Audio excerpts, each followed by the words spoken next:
Boa noite a todos e todas, né? Sejam muito bem-vindos aqui ao Conselho, tá? É uma grata satisfação que nós temos, então, de dar início a essa atividade de mais uma Psicologia em Foco, né? Trazendo como tema a avaliação psicológica no contexto educacional, tá? Gostaria também de cumprimentar o pessoal que está nos assistindo, né, através aí do Facebook, participando, sejam também muito bem-vindos, tá? Esse evento é importante a gente frisar, que é uma participação de duas comissões, né? Nós temos aqui no Conselho uma comissão de avaliação psicológica, a qual eu sou coordenador, e também a comissão de psicologia educacional, né, que trata sobre as questões, né, da educação. E então esse evento foi promovido por essas duas comissões, né, onde que a professora Estela também ela coordena, ela também é conselheira. Então, hoje teremos aqui, né, esse espaço para uma discussão, uma reflexão sobre a possibilidade, então, de como a gente pensa numa avaliação psicológica nesse contexto educacional, que é um tema bastante polêmico, né, e que nos instiga, então, ao pensamento, às novas reflexões, principalmente, né, no contexto atual, né, que a gente, né, vislumbra aí para as nossas crianças, né? Então isso é muito importante a gente pensar qual que é o nosso compromisso também, o nosso papel enquanto profissional, né, da psicologia, né? Então gostaria, né, de mais uma vez, né, agradecer a participação de vocês, agradecer as nossas convidadas, né, e vamos dar então início, né? Vou apresentar aqui a Fernanda Rodrigues Pontes. Ela é psicóloga formada pela UFMG, pós-graduada em Gestão Avançada de Recursos Humanos pela PUC Minas, teve curso de psicodiagnóstico no Psicocentro, orientação profissional também lá no Psicocentro, e é formada em terapia e hipnose ericksoniana pelo Instituto Milton Erickson, de Belo Horizonte. Também é especialista em neuropsicologia pela UFMG. E também, né, a Juliana Mendes Alves, ela é psicóloga, neuropsicóloga e psicopedagoga, especialista em neurociências pela UFMG e atendimento sistêmico pela PUC Minas, em formação em terapia cognitivo-comportamental e reabilitação cognitiva, e colaboradora do Laboratório de Estudos sobre Comportamento, Cognição e Aprendizagem da UFMG, diretora do Espaço Integrar. Tá? Eu aqui, como mediador, né, meu nome é Delcio Fernando, né, estou aqui, então, como mediador da mesa. Eu sou conselheiro, né, dessa gestão aqui do Conselho, né, 15º plenário. Então, nós daremos, né, abertura aos nossos trabalhos, passando, então, a fala para a Fernanda, né, que ela terá o prazo aqui de mais ou menos de 20 a 30 minutos. Né, então, depois passamos a palavra para a Juliana, e logo após a gente abre para as perguntas, né? Então, se vocês tiverem alguma questão, já podem ir anotando, né? Que depois a gente abre para o debate, e assim também, né, para o pessoal que está nos assistindo, né, através do Face, né? Então as perguntas também podem ser encaminhadas aqui, né, que nós teremos aí a oportunidade de comentá-las, ok? Então vamos lá? Eu não sei usar muito o microfone, então toda vez que eu fizer assim, vocês me avisam, tá? Eu não tenho um hábito assim. Eu adoro falar do meu trabalho, da psicologia em si, mas é um desafio muito grande para mim falar para tantas pessoas. Então hoje eu estou lidando com o meu desafio pessoal. Mas ao mesmo tempo eu estou muito feliz, porque eu acho que faz parte da nossa obrigação fazer com que a psicologia seja uma ciência muito bem desenvolvida, trabalhada, uma profissão muito bem reconhecida. E eu acho que a gente participando desses programas, desses movimentos, eu acho que a gente está fazendo a nossa parte, né?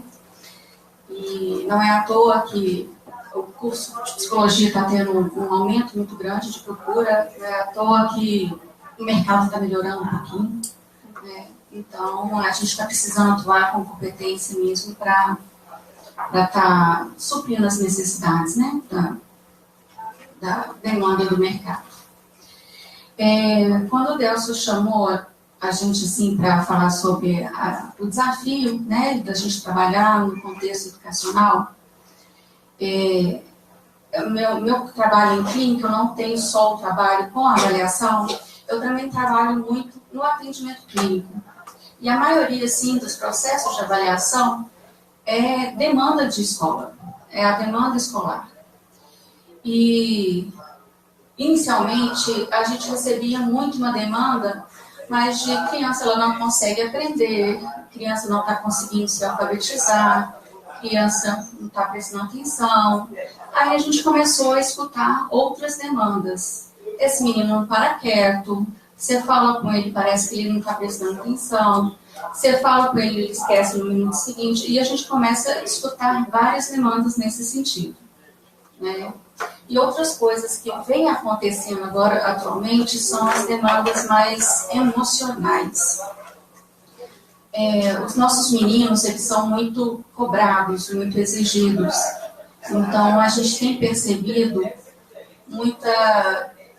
muitos casos de transtorno de ansiedade, muitos casos de... Antigamente não tinha esse nome, mas o bullying, né? Muito comentado. Vai ter até dia 18, lá na OAB, uma mesa, assim, com os advogados e tudo, porque... Falando do bullying, falando do cyberbullying, do bullying, sobre todo esse processo que as crianças estão tendo que enfrentar, né, hoje em dia. E isso tem causado muitos prejuízos e a escola tem sentido muita dificuldade em lidar com isso, né? Crianças que estão apresentando uma demanda mais emocional e não só no processo educacional, no processo do aprendizado em si, né? E é uma demanda que eles ficam ali tentando ajudar os pais, tentando dar um suporte, porque eles passam muito tempo dentro da escola, né? A avaliação, ela é um processo muito, muito amplo, exige da gente um conhecimento, a gente não consegue saber de tudo, mas exige da gente uma mente muito curiosa. Então, a gente tem que passar a se perguntar muito e entrar muito em contato com os outros profissionais, né? Porque não é só a gente fazer o teste. Aplicar teste relativamente é fácil, né? Hoje em dia a gente está tendo algumas correções online e, infelizmente, a gente pega alguns laudos que estão só com a cópia, né, dos relatórios feitos. E isso não basta, né? Está escrito lá assim, não basta a interpretação, você tem que entender aquele tema, você tem que entender aquele assunto. Então, quando a escola, os pais chegam com a demanda pedindo uma avaliação, uma primeira coisa que a gente tem que receber, na minha opinião, é muito... Eles chegam com um pedido de socorro muito grande, né? Não é fácil procurar um psicólogo. Não é fácil perceber que o filho está com dificuldade. Não é fácil perceber que o filho está com problema, né? Então, o máximo de acolhimento, de empatia, não de simpatia, mas de empatia mesmo diante daqueles pais, para tentar entender realmente o que está acontecendo, né? É o nosso rapport que a gente escuta tanto ao longo do nosso curso. E fazer uma primeira entrevista com uma anamnese extremamente detalhada, né? Onde a gente pega história desde doenças familiares, desde gestação, desde os primeiros anos de vida, todo o processo, tentar esmiuçar ao máximo. A qualidade dessa anamnese vai falar muito do sucesso dessa avaliação, né, desse contato, porque é através dela que a gente vai entender a demanda, né, o que a gente precisa responder. É feita uma pergunta para a gente, né, e a gente tem que responder essa pergunta. Dentro das nossas possibilidades. A gente tem as nossas limitações, né? Nós não temos resposta para tudo, mas quando a gente procura embasar o nosso trabalho dentro da teoria, com os testes adequados, eu acho que a gente tem uma probabilidade maior de estar dando um alicerce à nossa opinião, né? Aquela intuição que a gente fala, eu sinto que a gente pode até seguir um pouquinho esses passos, mas ela tem que estar muito embasada também na teoria que a gente sabe, né? A partir daí, a gente propõe a esse casal o encontro com a criança, o adolescente, no caso. E a gente determina mais ou menos alguns encontros e o objetivo é avaliar um todo da criança, né? Onde a gente avalia tanto capacidade cognitiva, em termos de desenvolvimento, atenção, memória, função executiva e tudo. Também a questão emocional, já que também é um fator que interfere muito no processo de aprendizado. E ajuda muito a gente fazer um diagnóstico diferencial, né? Do que é, se é um caso de TDAH, ou se é um caso de ansiedade, ou se é um caso, sei lá, alguma coisa nesse sentido. Então, a gente tem que ter muito essa preocupação também. Aí a gente determina com os pais, mais ou menos, quantos encontros a gente vai ter com a criança, e a partir daí, de acordo, a gente vai determinar os testes que a gente vai utilizar. A escolha dos testes tem que partir do pressuposto que eles vão responder aquilo que está perguntando. Meu filho está com dificuldade na alfabetização. Meu filho não para quieto dentro de sala de aula. Meu filho não presta atenção em nada. Com as informações todas, como que ele funciona dentro de casa, na escola e tudo, a gente vai montando, né? E a gente tem uma diretriz muito, muito embasada, né, do nosso conselho. Não sei se vocês já tiveram contato com a cartilha do CRP, sobre avaliação psicológica. Vem explicando direitinho a postura que a gente tem que ter diante desse casal, diante da criança e diante da utilização dos testes, né? A nossa responsabilidade diante da aplicação dos testes. Os testes, eles têm a funcionalidade deles, que é muito importante. Eles vão dar o suporte no sentido que a gente fala assim, essa criança não está desenvolvendo de acordo com as crianças da idade dela. Tem um estudo por trás disso, né? Então, eu tenho como comprovar. E a aplicação dos testes, eu estive no lançamento do teste RABRT, não sei se vocês conhecem. O autor, o Leandro, virou e falou assim, nós meninos, a gente tem uma tendência a tentar amenizar um pouquinho as coisas e a gente acaba esquecendo que a gente está aplicando um teste que tem um padrão a ser seguido. Então, você tem que sim acolher e fazer a aplicação de acordo com a criança, mas você tem que seguir muito à risca o que é para fazer. Como dar a instrução, como fazer o teste, porque tudo isso interfere na produção da criança, tudo isso interfere como que a criança vai responder, isso pode prejudicar o resultado da criança, né? A gente acha que às vezes está ajudando, mas às vezes pode estar prejudicando. Quando a gente aplica um teste, é sempre interessante a gente corrigir, não deixar para a última hora corrigir, porque ele pode pontuar algumas questões para a gente que a gente não tinha percebido antes, e se faz necessário aplicar outros testes. Então, é bem interessante a gente ir acompanhando todo o caso muito de perto, para que a gente possa realmente ter esse jogo de cintura para estar cada vez mais escolhendo os testes adequados, né? A gente tem os testes que são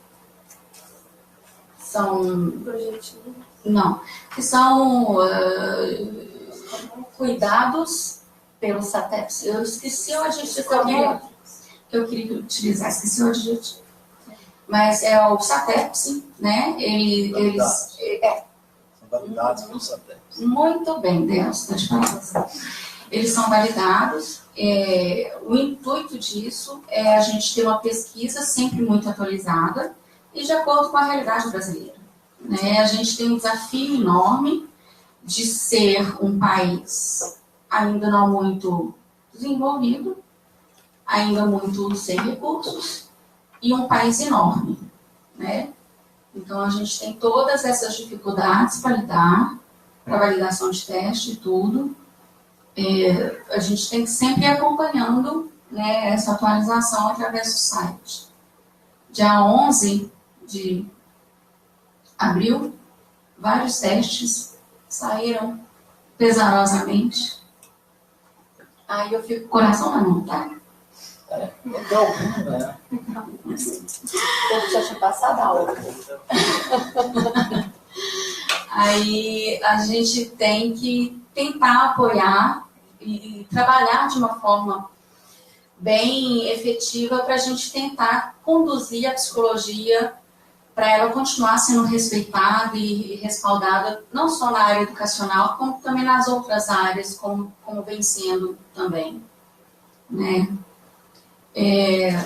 Quando a gente faz esse tipo de avaliação, tendo o suporte de uma avaliação bem estruturada, com as correções online que ajudam, sim, economizam muito nosso tempo de fazer contas. Eu acho que não foi à toa que eu fiz psicologia, não gosto de fazer contas, né? Então, agradeço demais. Mas me preocupa muito, né, quando a gente aplica, por exemplo, um teste de personalidade embasado numa teoria tal. Se eu não sei a teoria tal, eu vou ter muita dificuldade de interpretar. Né? A gente tem um teste de qualidade ouro, por exemplo, assim, que foi extremamente estudado, novíssimo, baseado em uma teoria. Mas se eu não entendo a teoria, como é que eu vou interpretar, como é que eu vou passar para os pais, como é que eu vou explicar, como é que eu vou ajudar essa criança a estar resolvendo as questões dela, né? Então, é tudo isso que a gente tem que se preocupar também. Outra coisa que a gente faz é juntar uma informação com a outra. Nenhuma informação sozinha, ela é muito significativa. A gente só separa as informações num contexto mais didático, né? Para a gente entender o que a gente está falando. Mas como a gente vai explicar, a gente tem que linkar os pais, para que comece a fazer sentido para eles, na realidade deles, no dia a dia, com a criança ou com o adolescente. E é interessante quando a gente começa fazendo isso e começa a fazer sentido para os pais também. Uma das coisas que a gente tem que estar preocupado em fazer.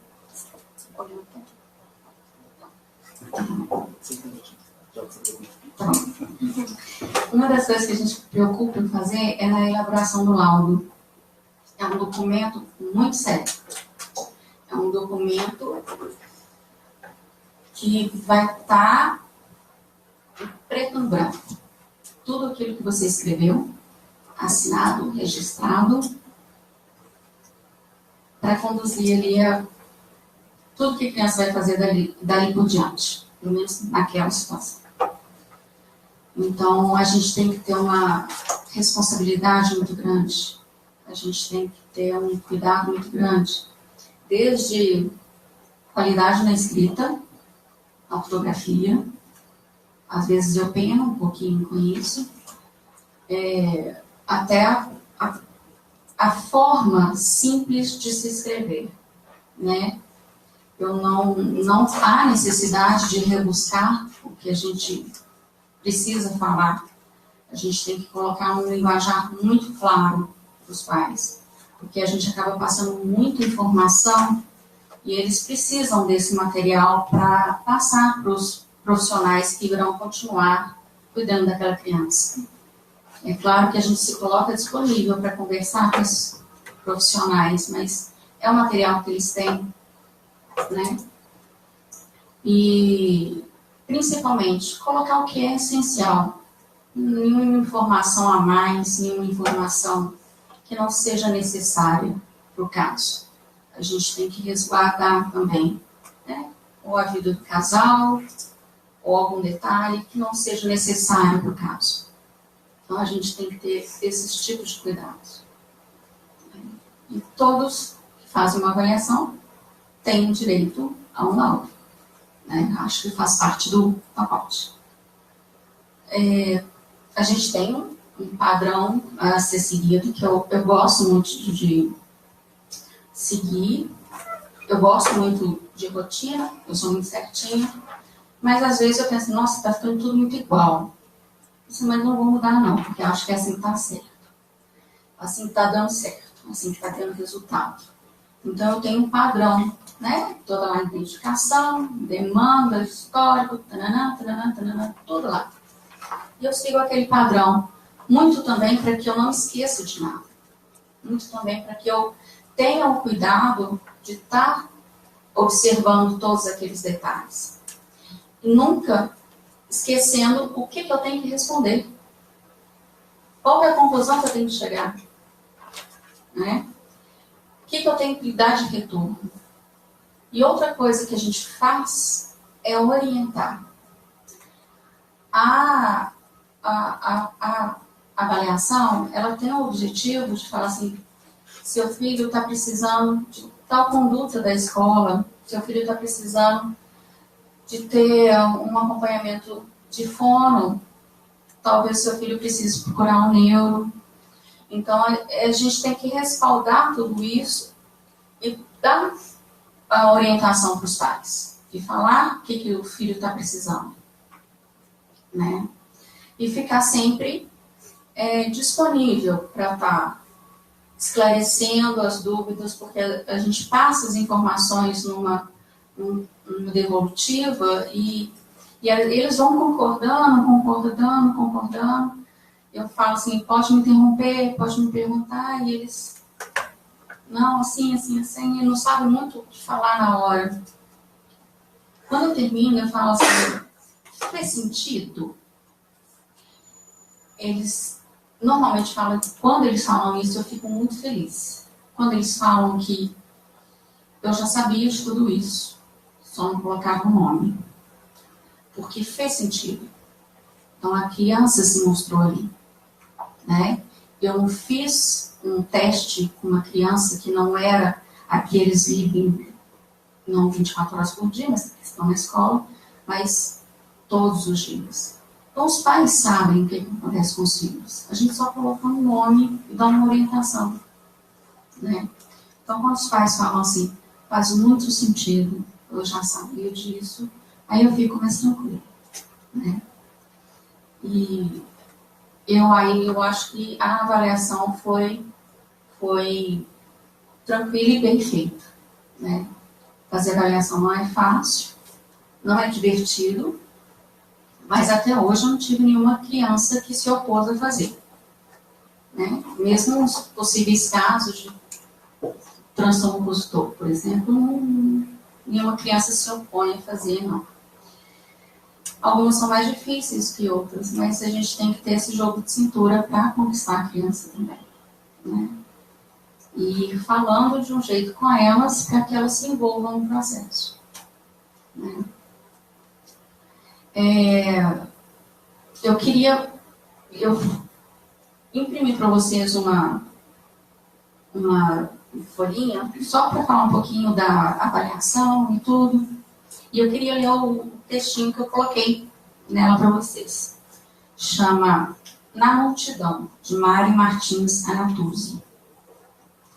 Se uma mulher me procura desesperada porque perdeu seu filho na multidão, e você sabe onde está seu filho, então não queira bancar o psicólogo, não queira refletir seus sentimentos, não queira interpretar nada, não busque analisar seu comportamento.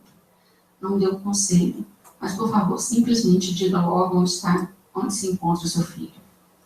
E se você não souber, não a detenha. Deixe-a partir. Deixe-a prosseguir na sua busca. Fora isso, o que você pode fazer é se pôr em busca também. Quem sabe você também tem alguma coisa perdida na multidão.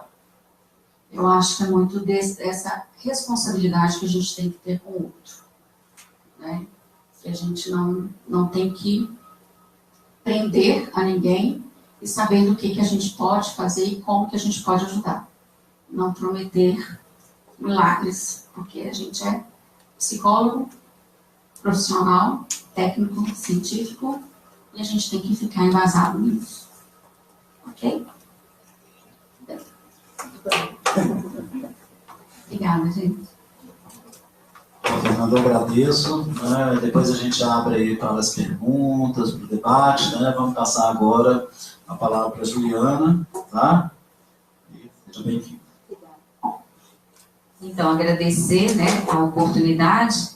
Eu tenho a minha culpa, assim, que eu carrego todos os dias, que é a minha falta de presença no conselho. Então, assim, eu venho hoje, né, me desculpar um pouco, porque, assim, eu acho terrível a minha falta, não sei vocês, os que estão nos ouvindo em casa, né, mas a gente é muito faltoso também com o conselho, né, eu acho que a gente cobra, né, mas a gente também tem que estar presente. Então, eu vim, assim, também dizer, né, eu estou à disposição no que for preciso, tá? Então, muito obrigada por essa oportunidade, né? E aí,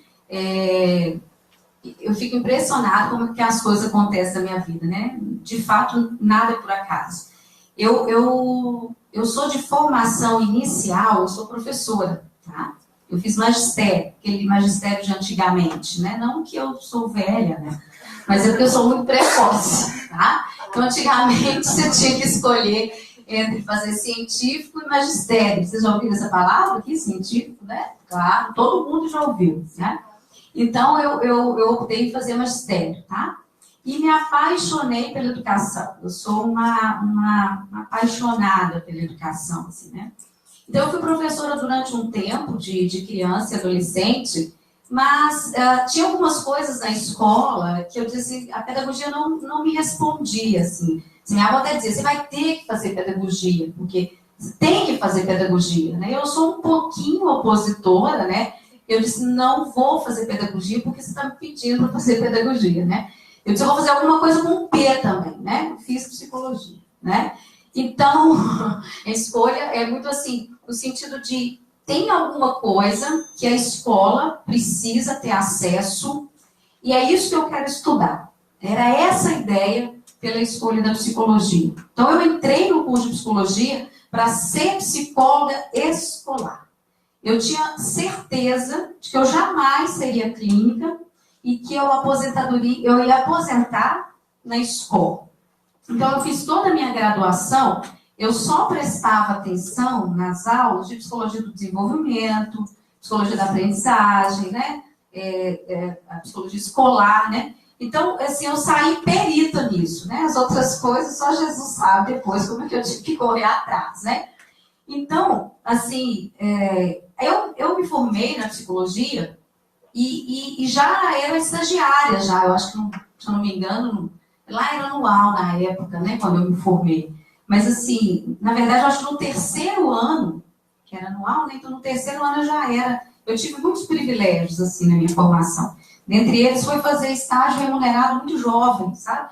Então, por exemplo, na faculdade, graças a Deus, eu estava, né, já trabalhando e sendo remunerada, estágio remunerado e remunerado muito bem. Uma coisa, assim, né, que não dá nem para imaginar. É para poucos, né? Assim, então, e eu fui estagiária na psicologia escolar, né?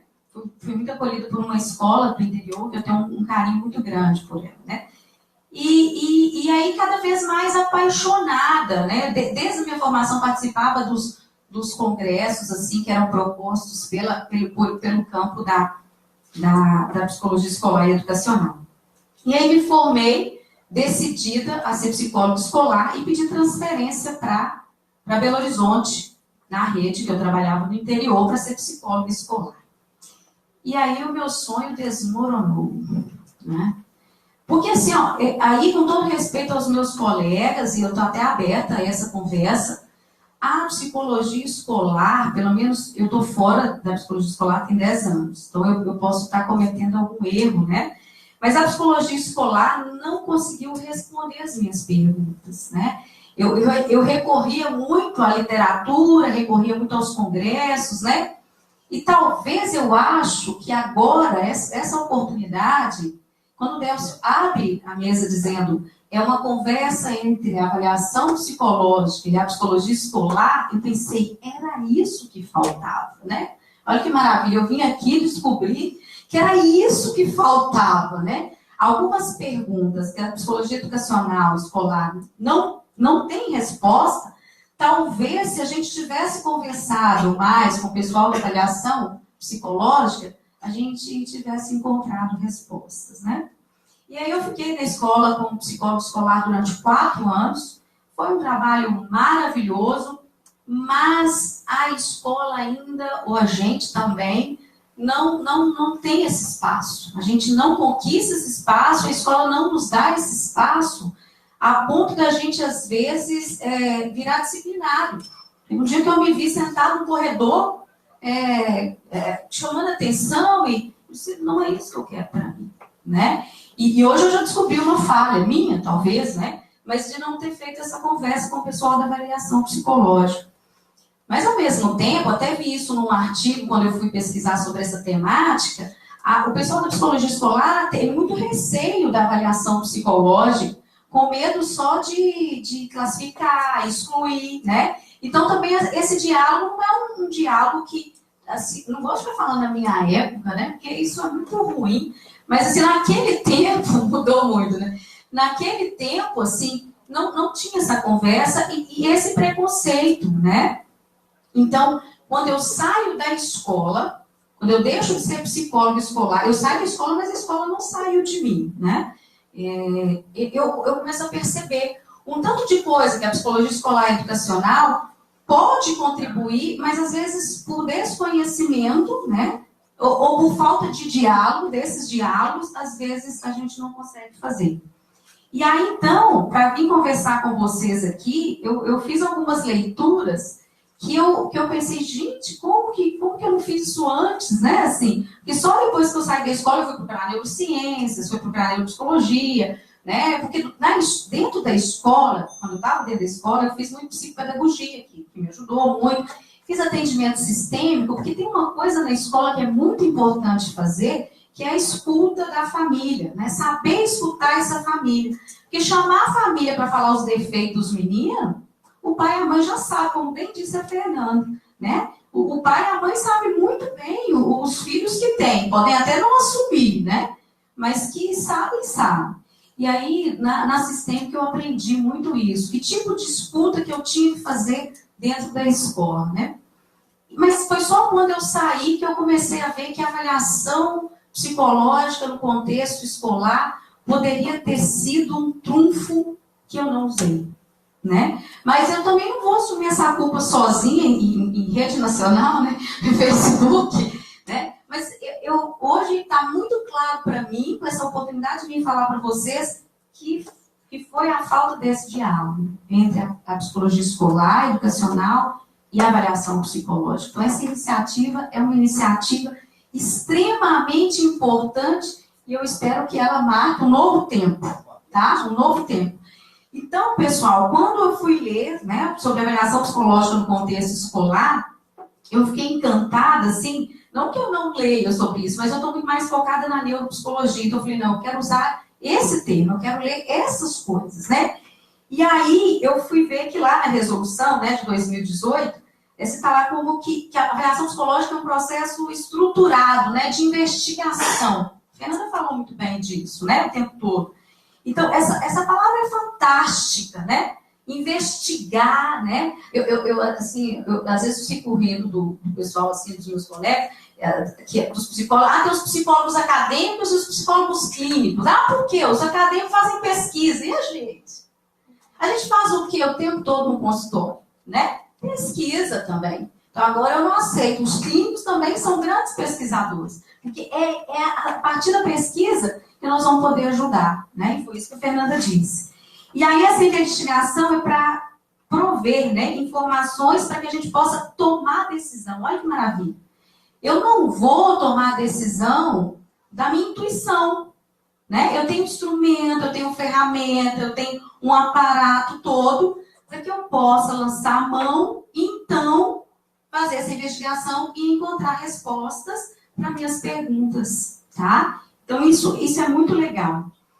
Uma outra coisa que a Fernanda falou e que eu acho que vale muito a pena é ler a cartilha, né, da avaliação psicológica de 2013, né? Porque coloca essa questão da avaliação ser dinâmica, né? Isso é muito legal, né? Não é um negócio parado. Ela é dinâmica, né? E vai trazer informações de caráter explicativo. Então, quando alguém falar, você vai avaliar para saber o que o menino tem? Então, para explicar como é que ele funciona, tá? Se não é para rotular e nem dizer tem ou não tem. No final, vai condizer até com algum transtorno, mas esse funcionamento, né? Para que a gente possa, então, atuar. Isso é muito legal. De novo, eu não vou atuar do nada. Eu não vou tirar atrás da minha orelha. Porque uma coisa que me intrigava quando eu fiz minha graduação é como que eu vou ser psicólogo clínico? Você senta lá, recebe, escuta e, né? Você tem que ter um caminho a ser percorrido, né? E a clínica, naquela época, não tinha um caminho a ser percorrido. Claro que hoje as coisas, né? Eu vou fazer 15 anos de formado, muito jovem, né? Vamos fazer 15 anos de formado e de 15 anos para cá a coisa mudou muito, né? Graças a Deus, assim, que bom. Nós estamos colhendo frutos bem interessantes. Claro que muita coisa tem que mudar, mas eu acho que a gente já está caminhando aí, né? Então, olha que legal, a avaliação psicológica, tá? Trata-se de um estudo que requer um planejamento prévio e cuidadoso. O professor adora planejamento. Então, quando eu via isso, assim, tem que planejar, né? Tem que cuidar. Então, é isso que a Fernanda disse o tempo todo na fala dela. Tem que ter uma escolha do instrumento, uma escuta na anamnese. Então, isso é muito, muito bacana, né? Porque eu tenho uma demanda e eu tenho uma finalidade. Isso é muito legal, tá?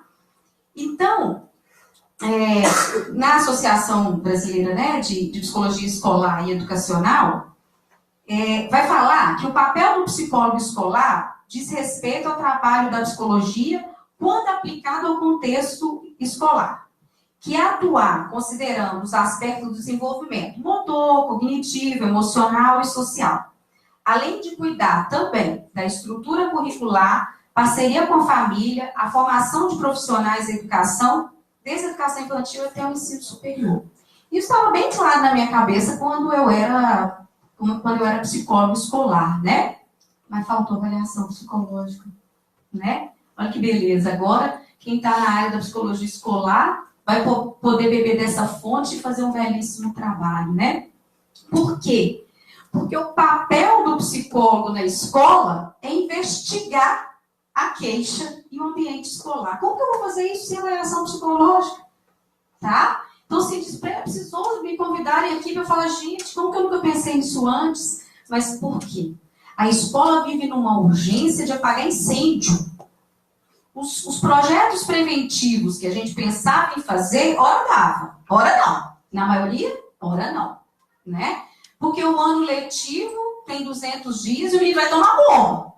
Né? Então, vocês entendem assim, que esse diálogo entre psicologia escolar e avaliação psicológica pode nos dar um suporte de garantir uma eficiência, uma assertividade que pasmem, né? Talvez eu nunca tinha parado para pensar nisso.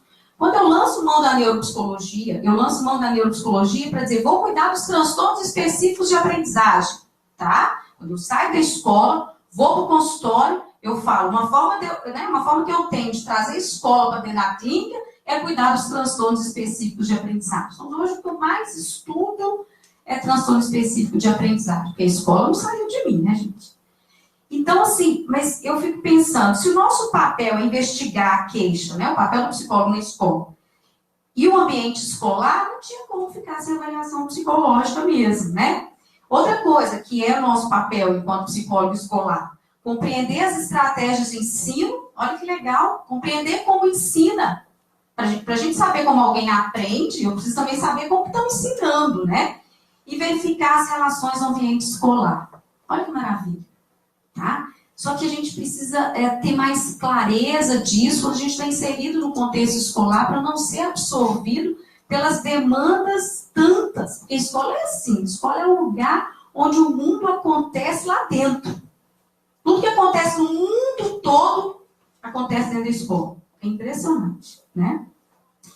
E aí, a questão é, a avaliação psicológica no contexto escolar não é para excluir nem rotular, né? É para promover a inclusão e buscar a melhor forma de aprendizagem. Essa é a proposta, né? Entender como que essa criança e como que esse adolescente aprende, tá? E aí, eu fui pesquisar também algumas outras produções, né? E eu vi, tem uma revista que chama Revista Entre Linhas, lá do Rio Grande do Sul, e eles fizeram um breve artigo sobre avaliação psicológica no contexto escolar, e eles colocam que a questão de avaliar o quê? Né? Seria avaliar, então, a capacidade de leitura, de escrita, aritmética, funções executivas, memória, atenção, inteligência. Inteligência, na minha época, se falasse inteligência, eu tinha que ser condenada, né? A queimar em praça pública. E hoje a gente sabe muito bem o quanto a relação entre inteligência e desempenho acadêmico, hoje não, né? Há muito tempo se sabe disso, né? Assim, mas às vezes quem está dentro da escola, a gente não fica sabendo dessas coisas, né? Não por falta de vontade, viu, gente? É porque a demanda corrompe a gente. A demanda consome a gente, né? E a inteligência tem uma correlação super alta com o desempenho acadêmico, né? Habilidade psicomotora, habilidades sociais, motivação para aprender. É um elemento importantíssimo, né? Se o menino não está motivado, não aprende nada, né? Criatividade, investigação de interesse vocacional, de sintomas de estresse, depressão, ansiedade, hiperatividade, tem tantas outras coisas que aparecem no ambiente escolar, né? E ela deve ser multidisciplinar. Outra coisa que eu amo, né? Eu mesmo não faço avaliação sozinha, assim, não sei se eu faço errado, assim, você pode me chamar a atenção, inclusive agora. Mas assim, a ideia que eu tenho assim, é de que essa criança, esse adolescente, ele tem que passar, talvez por mais de um psicólogo, para ver esse movimento dele, né? Então, assim, no momento atual, eu faço uma avaliação onde o fono está inserido, né? Às vezes o TO, e um outro psicólogo, né? Eu tenho uma fragilidade que é minha, assim, porque eu tenho transtorno de déficit de atenção, assim, e eu tenho muita dificuldade de usar as testagens de função executiva, né? Então, assim, pensa um TDAH avaliando outro TDAH com o Visconde, por exemplo. É uma delícia, tá? Então, eu fiquei num fracasso, assim, de não vou poder ser, né? Não vou poder fazer avaliação. Mas aí eu encontrei uma solução, a equipe multidisciplinar. Então, a gente trabalha assim, né? E no final a gente senta, constrói o relatório, porque aí a gente consegue ver os lados também dessa criança, desse adolescente. Bem, espero que não esteja errado, né? Mas tem dado certo, né?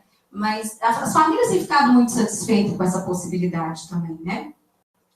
E aí, a gente quer chegar no final, né, sabendo quais são as potencialidades e as limitações, sim, né? Aquilo que a gente precisa trabalhar para fazer uma intervenção para auxiliar no desenvolvimento daquela criança, daquele adolescente, né? Essa é a proposta.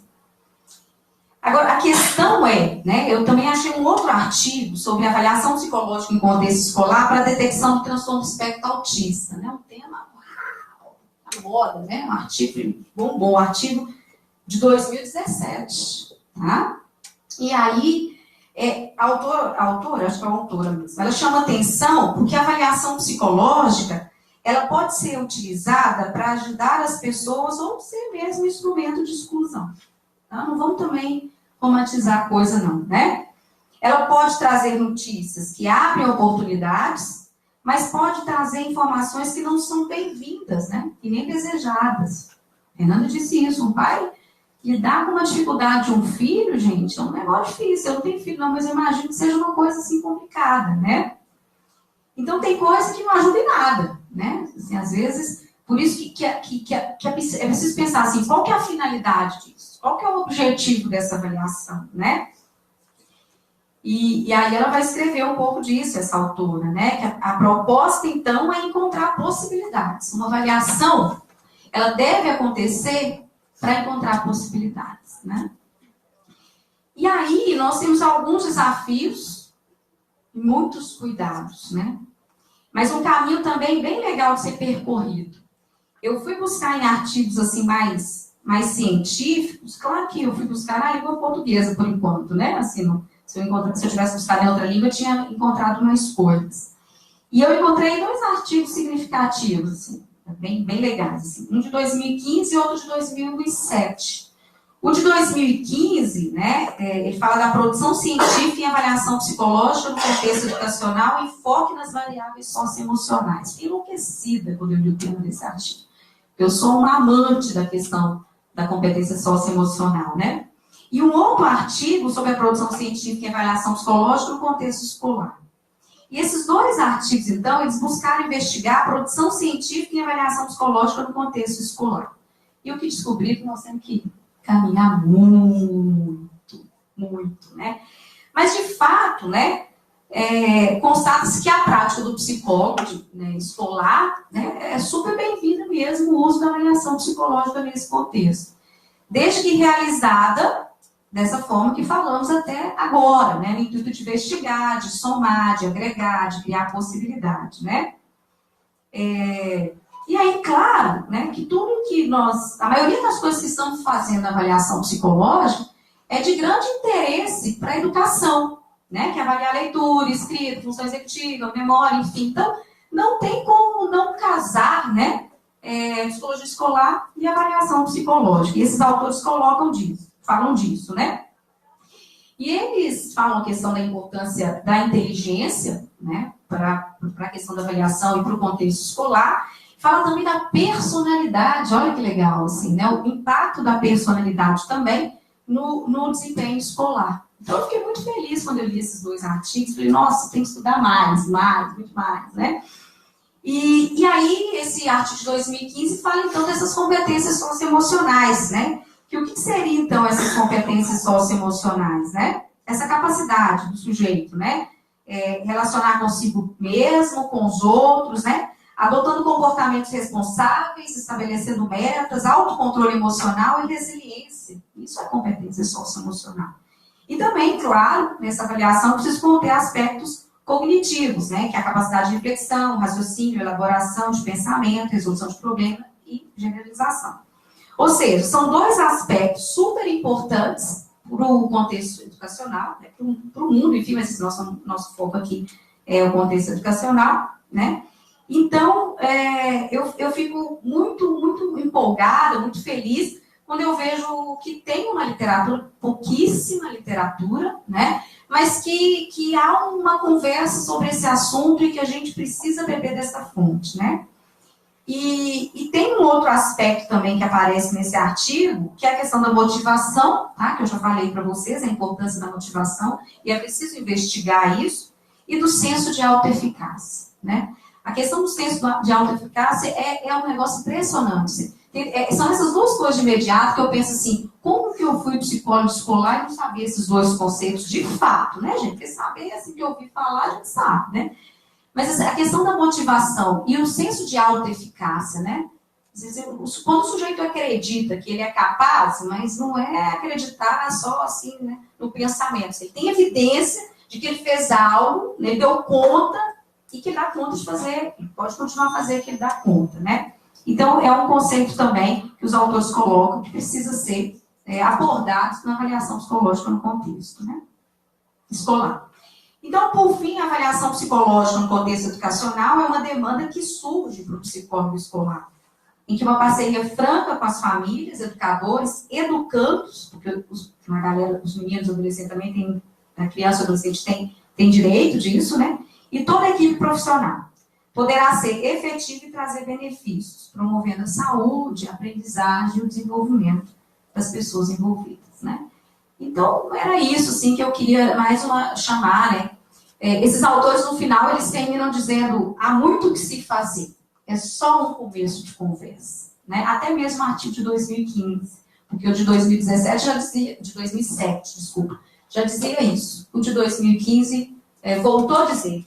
E só pediu assim, vamos investigar também as competências socioemocionais no contexto educacional. Tá bom? Obrigada.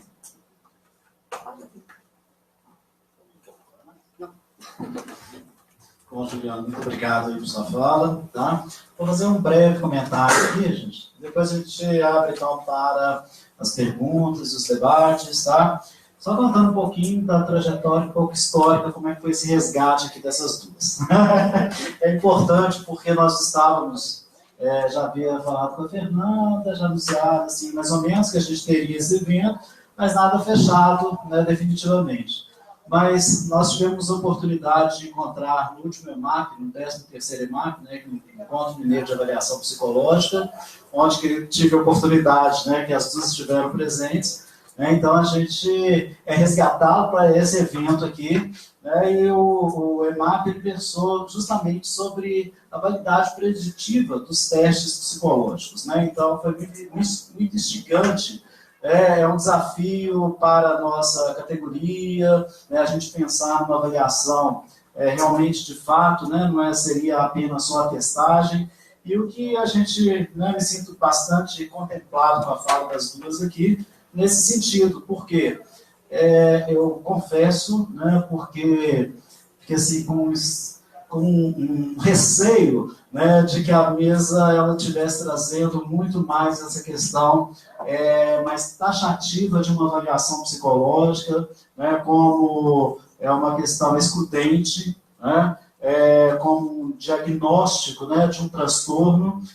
E me surpreendeu a fala das duas no sentido assim, olha, de ampliar o que é esse sentido da avaliação, né, que não é uma testagem psicológica, e fazendo esse link mesmo com a educação, né, que é muito importante, né, com a fala agora, né, da Juliana, ela trouxe, né, o finalzinho aí, saúde, aprendizagem e desenvolvimento.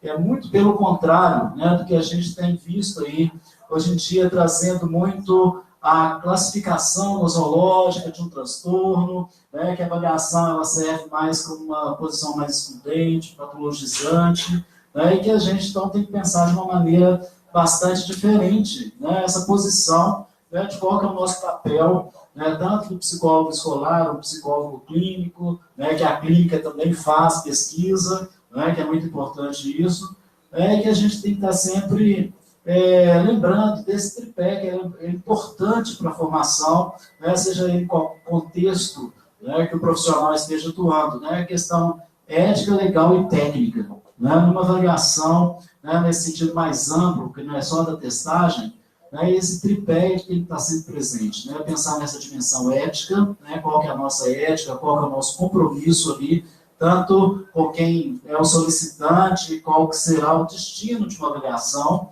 né? O aspecto legal, que a gente não pode basear apenas, né, no que a gente tem de instrumentos da psicologia, e sim entendendo muito mais, né, o estatuto da criança, do adolescente, né, outras questões aí são pertinentes à educação, e a técnica também, né, como você trouxe aí bastante nova, né, a resolução de 2018, a 11 de 2018, que traz também esse sentido da avaliação psicológica. Né? Então, foi levantada aqui a questão, né, muito bem pontuado, o SATEPS, o recurso que a gente tem, né, dessa consulta ao material técnico, mas que isso não é o bastante. Né? A competência aí do profissional, de uma formação, porque instrumentos informativos nós temos. Né? Mas o que garante mesmo a formação do profissional, né, a cartilha de avaliação, a resolução A7 de 2013, como que a gente produz documentos, né? Então isso é tudo muito importante, mas se a gente não tiver realmente essa preocupação da formação pessoal, a formação técnica, nesse sentido a gente ir aprimorando cada vez mais, né? Isso aí não vai garantir nada dessas informações que a gente tem em termos de documentos. Né? Isso está muito presente na fala da Juliana e também da Fernanda. Né? Mas o que me chamou mais atenção aqui da Juliana, tanto que ela pesquisou, né? Tanto que ela vai buscar, né, para falar nessa mesa. Né? E que ela já tem uma bagagem, aí, já tem um conhecimento, mas isso só vem ressaltar, né, que é muito importante, que a gente tem que estar sempre estudando, tem que ter uma formação continuada, né? Um diploma que vai garantir o nosso fazer psicológico, a nossa atuação, ela está sempre ali, né, sendo solicitada, as demandas que estão presentes, hoje com o perfil, né, que a Fernanda trouxe aí, essas demandas emocionais, não é só uma demanda mais escolar, com dificuldade de aprendizagem, né? Então, qual que é o nosso compromisso diante disso tudo, né? Então, eu me sinto assim, bastante contemplado, né, com esse desafio, né, que não foi meramente, né, trazer, né, a classificação nosológica ou desses transtornos, distúrbios, né, e falar da possibilidade que a gente tem aí nesses desafios diante desse contexto que a gente tem aí na contemporaneidade, as novas formas de sintomas que estão aparecendo, né? Então, isso é um desafio para o profissional. E que a gente deve ter sempre, né, essa formação continuada, nesse sentido de que é aí, né, que a gente vai realmente poder mostrar o quanto que a gente tem a se posicionar diante, né, dessa demanda, a nossa atuação e aquilo que realmente a gente tem como uma resposta, não uma resposta absoluta, não é fechada, juntamente com uma equipe multiprofissional, que também é muito bacana a gente pensar nesse sentido, né? Então, assim, para mim, né, agora foi muito, muito bom escutá-las, né, e vamos abrir agora as perguntas, algum comentário, né, a Carolina vai nos auxiliar aí, tá?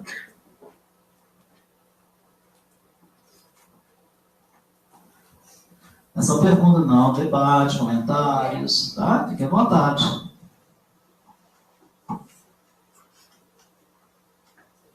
Boa noite. Primeiro, eu queria realmente falar que o tema foi muito bom, muito bem escolhido. E antes de começar a minha pergunta, falar o que a Juliana falou um pouco sobre essas duas características de motivação e senso de autoeficácia, realmente faz a gente pensar um pouco.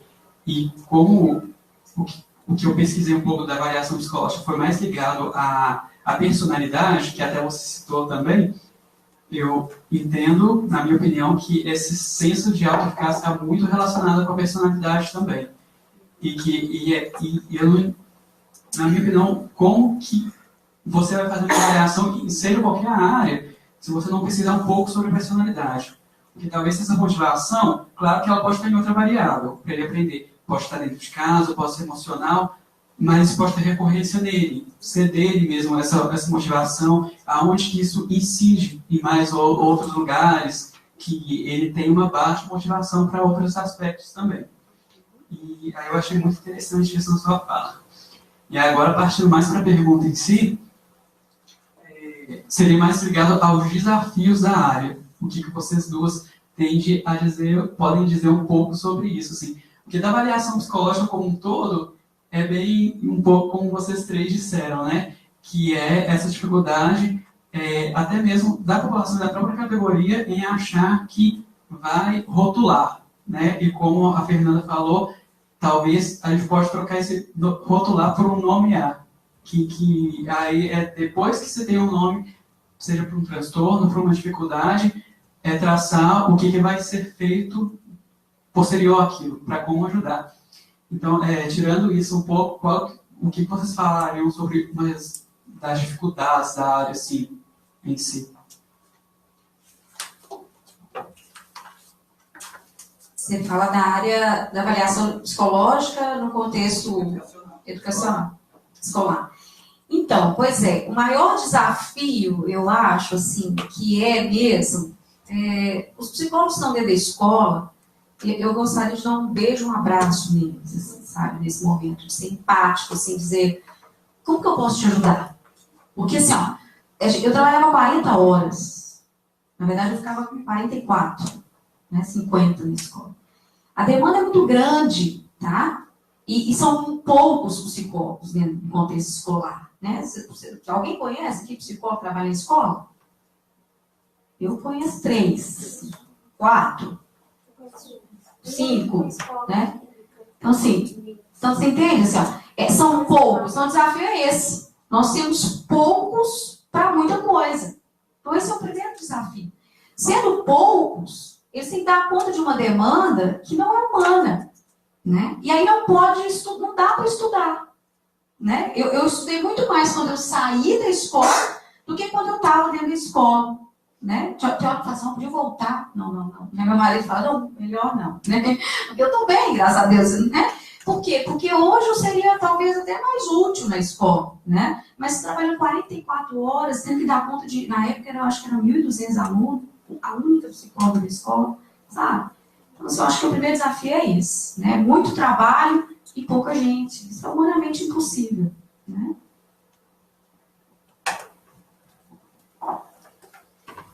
Uma dificuldade que eu percebo também é que, como está tudo muito rápido, é tudo muito urgente, se quer uma resposta muito imediata.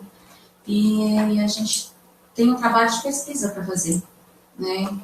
O ideal é a gente ter tempo de olhar, de observar, de fazer os testes, de conversar, de ir atrás da escola, tudo. Mas às vezes a gente não encontra esse tempo hábil para fazer isso. Então isso é uma grande dificuldade que a gente encontra também quando a gente vai fazer uma avaliação, quando a gente tem essa urgência, isso acaba acelerando muito a gente assim, no processo.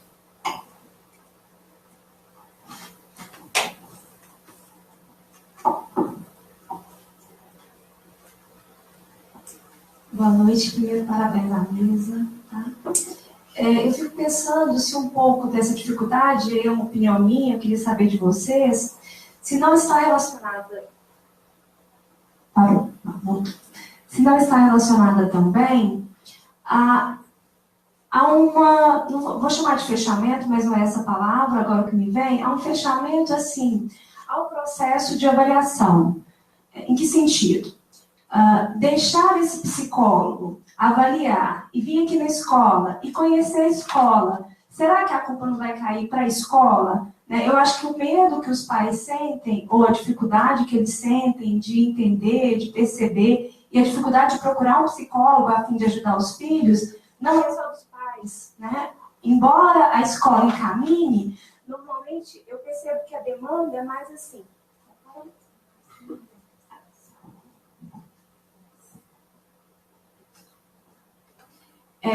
Eu percebo que, embora sejam encaminhadas as demandas, são demandas no sentido assim, descobre o que ele tem, né? Então a gente está falando o tempo inteiro de tentar avaliar uma dinâmica, não pensando num diagnóstico, mas normalmente quando essa criança vem, ela vem com um pedido de socorro da escola, quando é encaminhada pela escola, assim, descobre o nome para a gente ver o que acontece, porque a gente não está dando conta, né? E se, então, não seria relacionado a um fechamento, assim, quando há, da nossa parte, uma busca de tentar abrir um pouco mais, ampliar um pouco mais a discussão, inclusive, em como está sendo o processo educacional, de educação dessas crianças. Falei muito, mas eu estou entendendo, assim. Então, eu penso, eu volto na questão da nossa oportunidade de estudar, né? O que acontece? A gente que está na prática, o clínico, o psicólogo escolar, né? A gente tem que trabalhar muito, né? E o que a Fernanda disse, assim, muito na emergência, né? Então, assim, a ideia é, quando chega uma criança, por exemplo, chega muito para mim para transtorno específico de aprendizagem, né? A ideia é entender como que ele aprende. Então, assim, mas eu quero saber o que ele tem. Eu já deixo isso pro pai antes, assim. Você vai me dizer o que... Essa semana veio uma mãe me procurando, no final eu vou saber o que ele tem? Eu disse assim, nós vamos levantar algumas possibilidades, né? E principalmente, assim, porque, por exemplo, era um caso de TDAH, né? Assim, ó, eu não precisava fazer uma avaliação psicológica para saber do TDAH se ele é clínico, se não tá lá, se quiser um DSM e tal.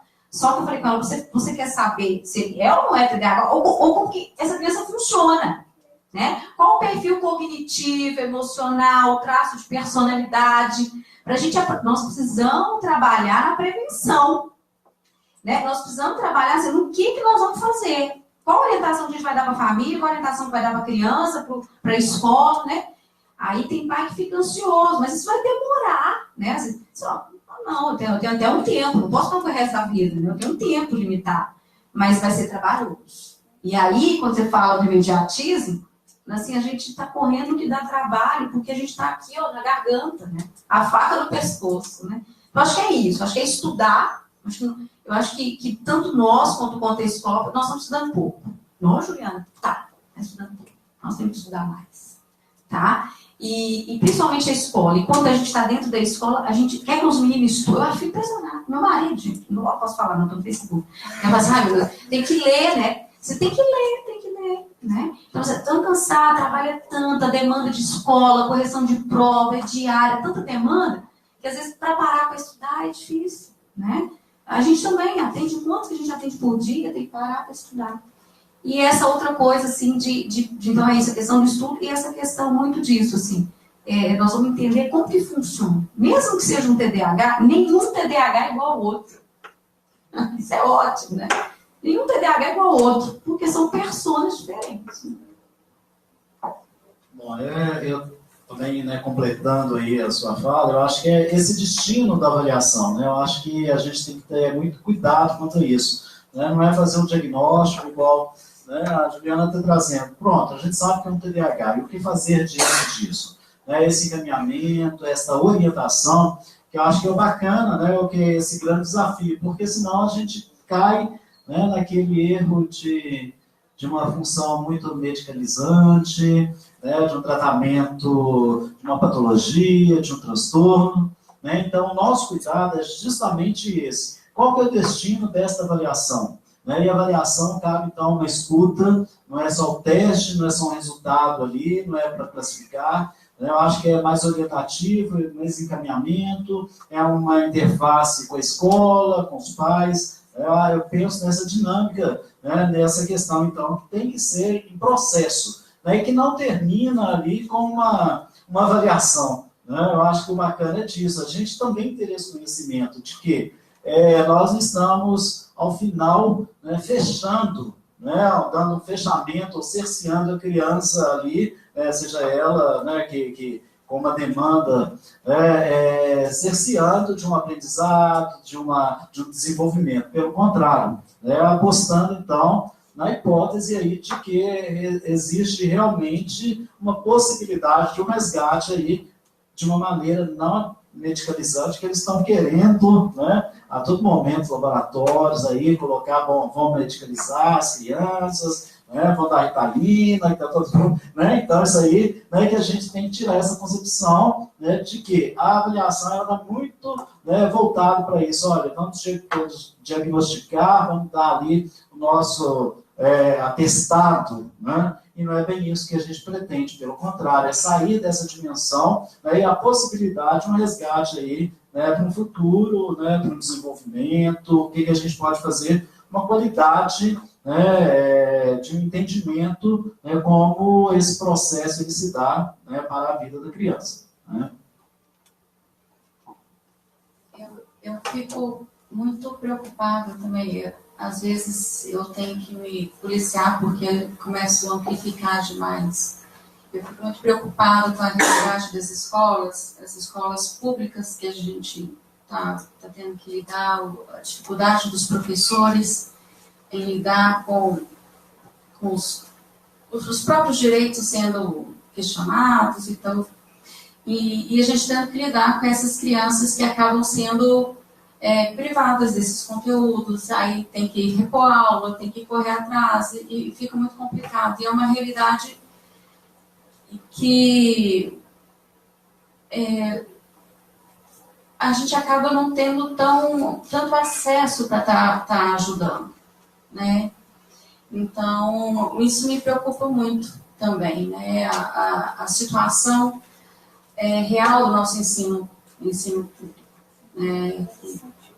A gente tem há pouco tempo, a gente teve, né, a gente tem tantas mudanças nos termos, nas terminações, da época dela teve o magistério, né? Não é da minha científico. Nossa, ainda bem que eu sou precoce, não tem nada de super jovem. Né, segundo grau, ensino médio, fundamental 1, aí essas coisas todas, e está muito atual essas mudanças agora. Então, é um processo tanto de adaptação da escola, quanto das crianças, e da sociedade como um todo, né? Porque eles ficam muito tentando melhorar, tentando saber o que pode ser feito de melhor, mas muitas vezes perdidos em como fazer. Né? Eu acho interessante a gente se perguntar e se questionar sempre também. Estar muito atento a isso, ao que está acontecendo. Né?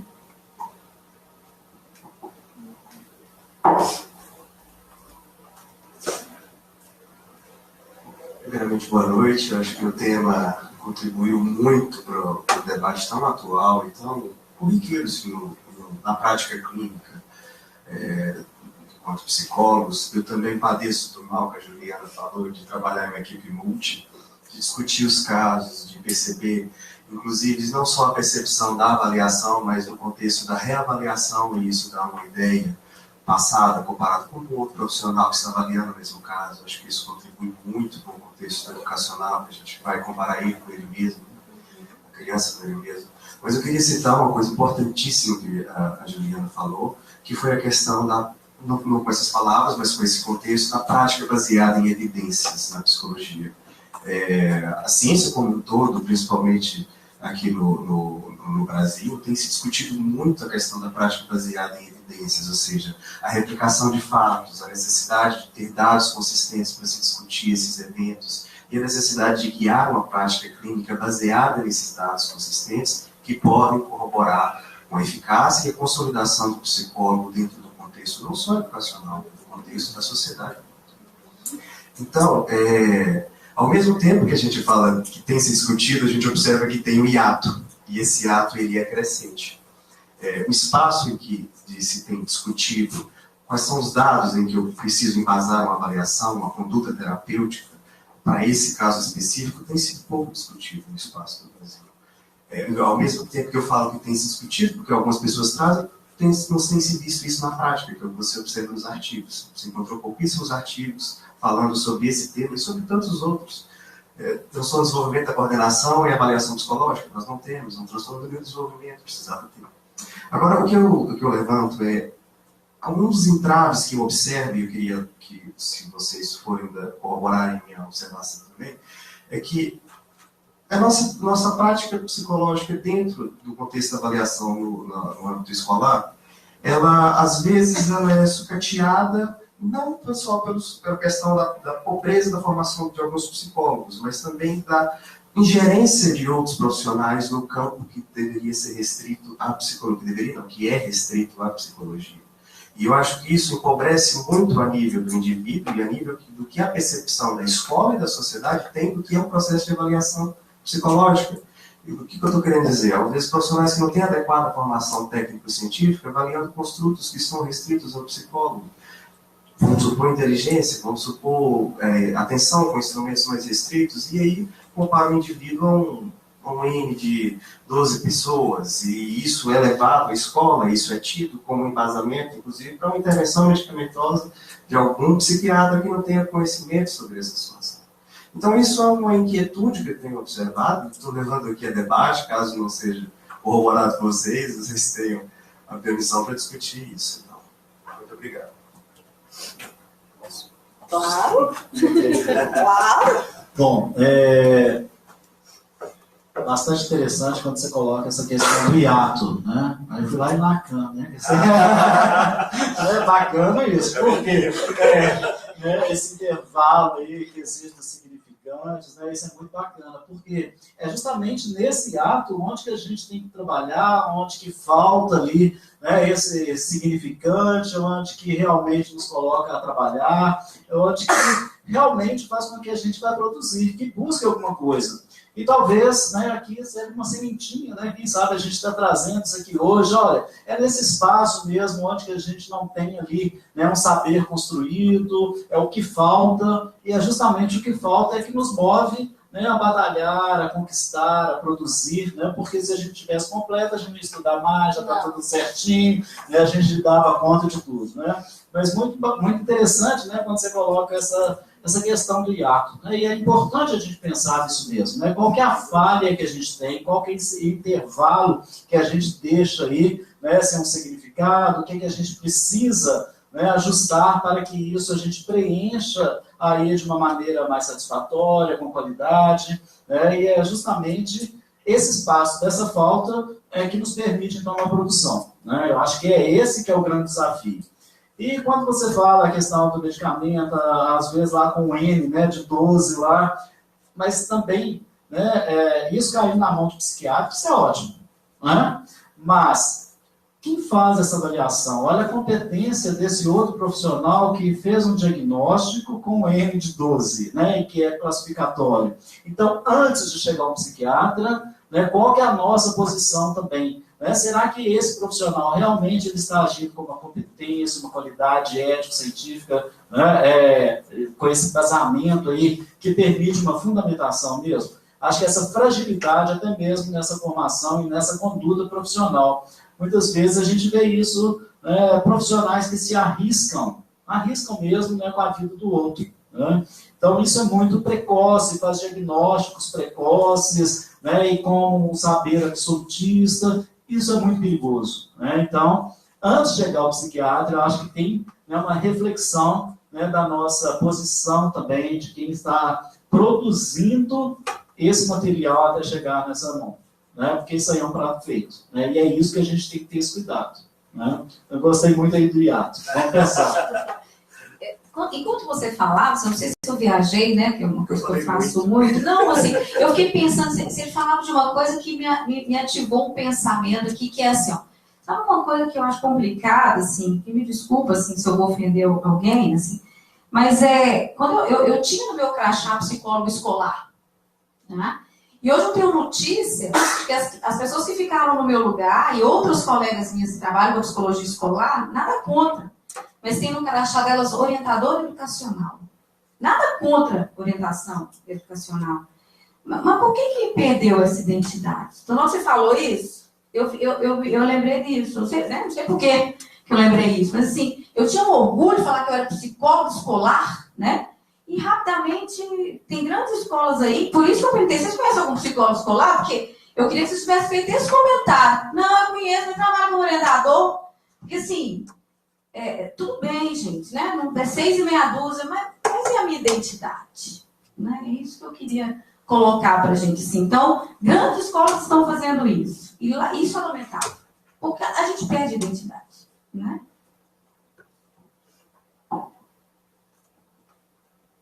Aí tem a necessidade que eu comecei a falar, de a gente procurar, né, manter a qualidade do nosso trabalho, né, da gente ser responsável pela qualidade do nosso trabalho. Eu acho que, às vezes, tem pouca coisa escrita, então, será que eu atrevo a escrever? Então a gente vai sentar com a Juliana, a gente vai escrever um artigo. Ai, Jesus! Só daqui 2 anos. O hiato já está sendo preenchido. PH minúsculo agora. Mas você podia fazer assim, uma propaganda, então, do material que eu produzi recentemente, porque nós vamos escrever. Mas você podia até falar que recentemente eu produzi um material para o contexto escolar, assim, podia fazer propaganda, não, né? Mas eu acho que nos desafia, né, a fazer, então. Se a gente está vendo, então vamos pegar alguma coisa para fazer. Uma coisa embasada, uma coisa que a gente corra atrás da teoria e corra atrás de comprovações, né, do que possa ser útil, do que possa ter relevância para a nossa sociedade, para a nossa realidade.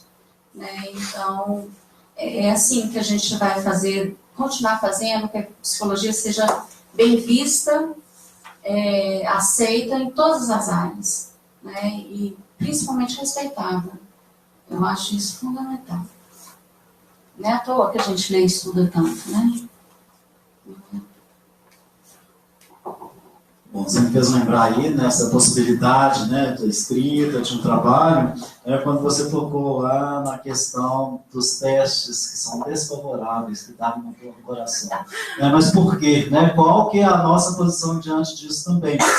Qual que é a produção que a gente tem? Onde que a gente está fazendo, com que esse ato seja preenchido? Qual que é a nossa falha?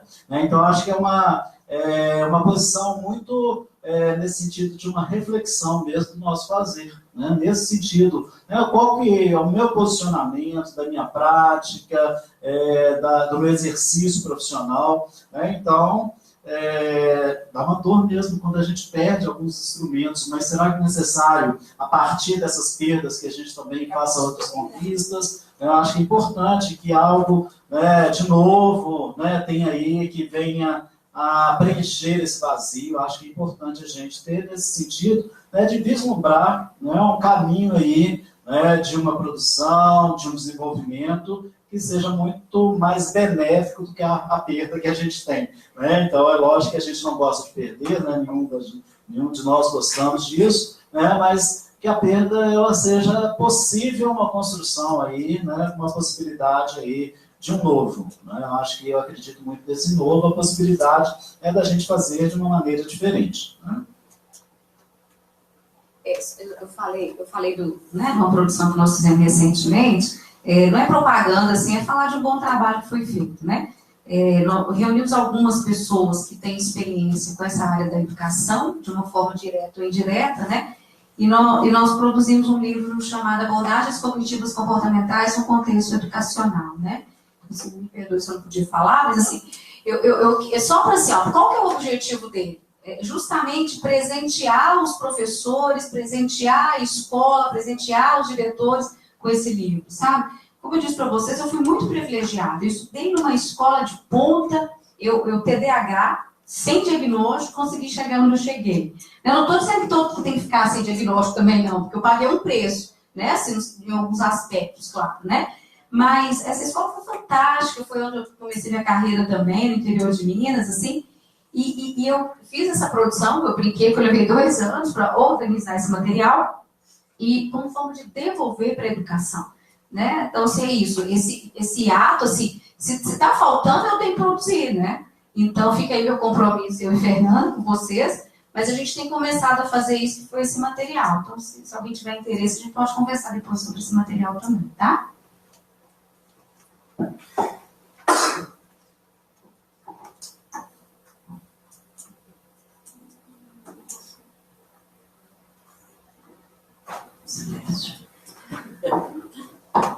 Para quem me perguntar, eu queria que você repita isso. Almir, lógico, Almir não poderia ficar sem uma manifestação, A ideia do chance. Não, só queria saber os nomes daqueles artigos que você falou lá, os primeiros artigos de 2005 e 2000.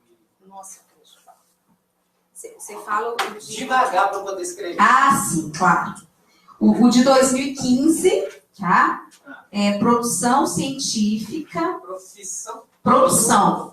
Produção científica em avaliação psicológica no contexto educacional, com enfoque nas variáveis socioemocionais. Com o quê?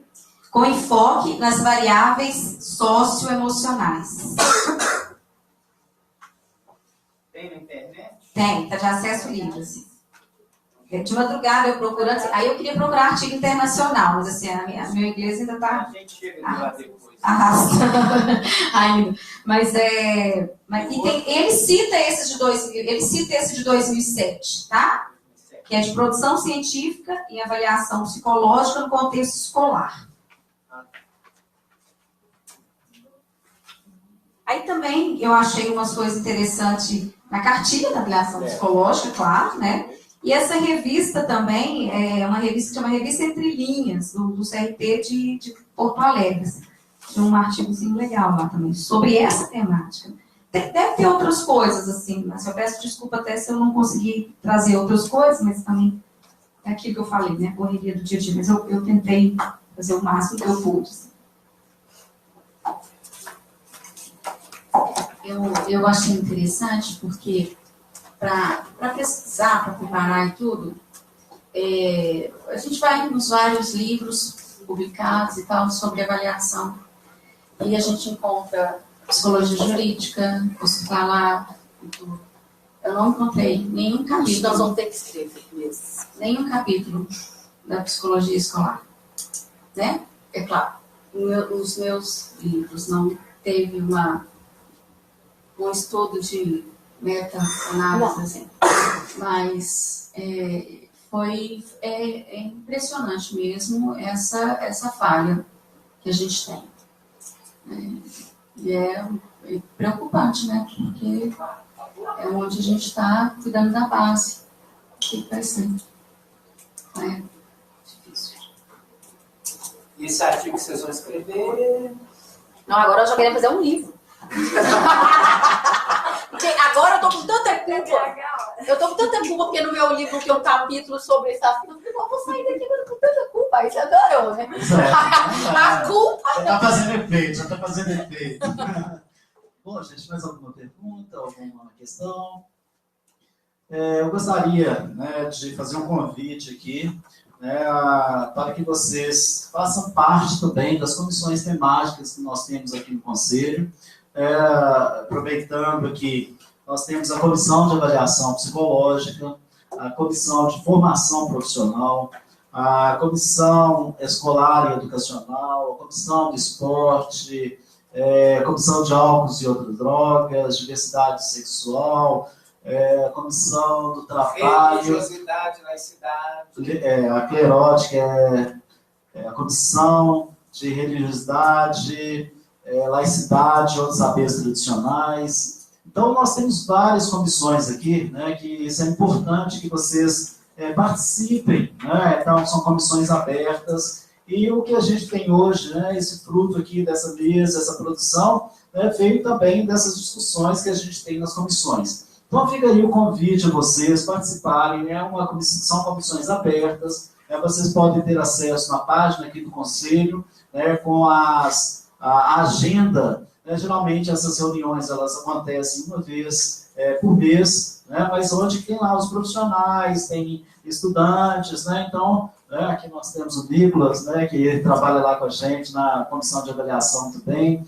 É muito bacana, eu acho que é um momento bastante profícuo nesse sentido, né, de trazer discussões, o que a gente tem pensado desses desafios, né, nessa luta que a gente tem desse fazer da psicologia, né? Não é só, né, tratando aqui da questão educacional e da avaliação, mas em todos os saberes aí, né, dos direitos humanos, de tudo aquilo que compete à psicologia, porque, fazendo um jargão aí, a pluralidade da psicologia, da promoção, né, aos direitos humanos, toda a psicologia, então, ela nos interessa. Então, fica com o convite a vocês participarem, e lembrando também que todas as quartas-feiras nós temos esse evento aqui, né, o Psicologia em Foco, com temas que eles são eleitos, então, pelas comissões, que fazem parte, então, desses desafios, né, que nos convoca a discutir. Tá?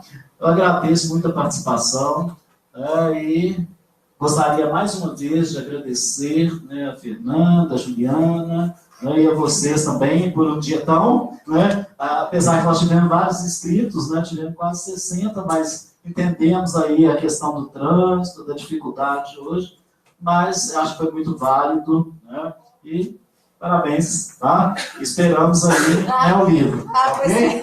Combinado.